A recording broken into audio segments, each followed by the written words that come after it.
Our next speaker is Mr. Sule from Climate Connect Technologies.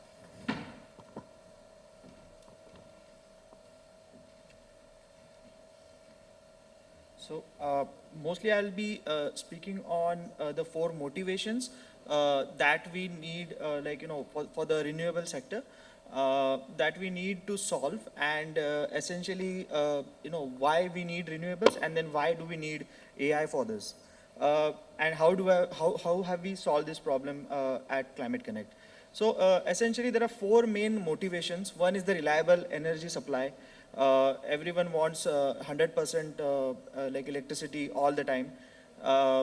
You need cheapest energy, especially like on the consumer end. We want our bills to go down, but then unless and until the whole value chain is made cheap or cost effective, it is very difficult for the end consumer to pay less bills. Then we need cleanest energy. The decarbonization wave is out there. We have signed Paris Agreement and so on. So that's why we are moving towards 100% adoption of renewables. Then finally, the grid needs to be stable. The grid needs to be secure or robust against various disturbances, even including security.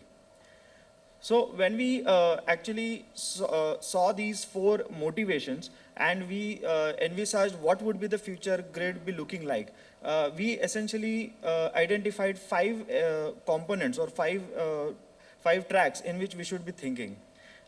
These five tracks are like whether the generation part, the grid or the utility part, the market trading part, and the smart meter or the consumer side of the game. So obviously, since today's topic is about solar and renewables, I will not go in all of these bots that we have identified, and we have tried making things in there and tried to address various gaps. So coming to solar, when we talk about solar, essentially weather is the new fuel, and as opposed to coal, sunlight or wind is free. So essentially that solves two problems for us. One is cheap energy, and secondly, the clean energy part of it. But is it reliable? The answer is partial no. Why? Because of especially in the tropical climate, we have sporadic clouds coming in. We have sporadic gusts coming in on wind plants, and that is causing volatility in the grid and causing a lot of pain, economic pain to both the generators as well as operational pain, and again economic pain for the grid operators and the utilities.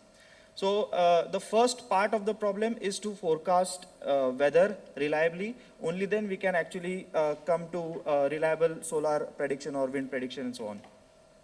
Secondly, when it comes to the utility in the life cycle, the weather plays again a crucial role out here, because the demand fluctuations can actually result into gigawatts of change in the load demand patterns, and that essentially results in a lot of losses, economic losses for the utility. So these are the two things we essentially cater by just cracking the weather problem. So coming to RE forecasting, this is one of the live generation plants that we have deployed our models in, and essentially as you can see, our models are completely machine learning based models deployed across about 7 gigawatts of portfolio across India. And here, the whole point of forecasting this is reducing the DSM penalties that the IPP gets from the system operator. So the whole aim is to be always within 15% band, and where there is no penalty, and above 15% you start getting penalized. Typically in India today, these penalties are about 0.5 paisa per kilowatt hour or per unit, which translates into, if you take the entire renewable sector together, it translates into about 100 crores of losses every year for all the generators combined. With the reducing tariffs in the market, I think it is really affecting the bottom line of these companies. So we tried tackling this weather problem in various ways. We developed various solutions, not just taking not just the geophysical WRF models, but we tried to improve geophysical WRF models by applying machine learning on top of it to add to the accuracies that they were already predicting. We also tried to tackle the temporal and spatial resolutions of these forecasts. So generally, these forecasts come in like hourly frequency. So we tried to get it down to the grid frequency, which is 15 minutes, and again, ahead into 5 minutely when the 5-minutely grid is enabled. On the spatial resolution part of it, since we have huge solar parks now, we need 4 kilometers by 4 kilometers or a kilometer by kilometer kind of spatial resolutions to predict the cloud movements that is coming into that solar park.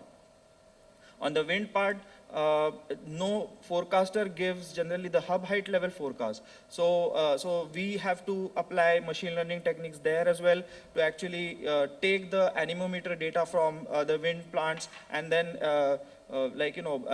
correlate it or essentially give that thing to a machine to come up with patterns and predict the wind gusts and wind forecasts at the hub height level. On the utility end, we also predict the rain or thunderstorm events and which are about or likely to hit some distribution companies or some cities or states. That is how we are trying to give them like an indication a few hours in advance so that they can actually save some money. And that every day, whenever such event occurs, a distribution companies, say even in a state like Delhi, they lose crores of rupees. So you can imagine how much inefficiencies are there caused due to the weather. As we just saw, there are robotic solutions being developed in solar as well. So we are working with a few large companies, solar IPPs, who are trying to deploy these kind of things. So the data that is produced by these machines, we are applying convolutional neural nets and so on to process this data and do some predictive analytics in terms of we are trying to give them some smart solutions like when or what is the optimal way of cleaning the panels, how should be your tilting angles change, how to avoid shading or how to process these hotspots in the panels. So overall, the point here is just to save whatever we can save for these IPPs.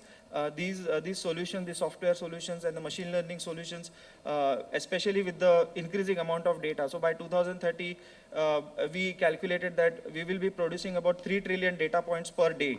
To cater to that kind of data, I think these small solutions at small pockets are essentially enabling economic and financial gains for each of these entities like utilities and IPPs. And that's how we are slowly and steadily moving towards a very cost-effective and efficient grid system. Thank you very much. Thank you very much.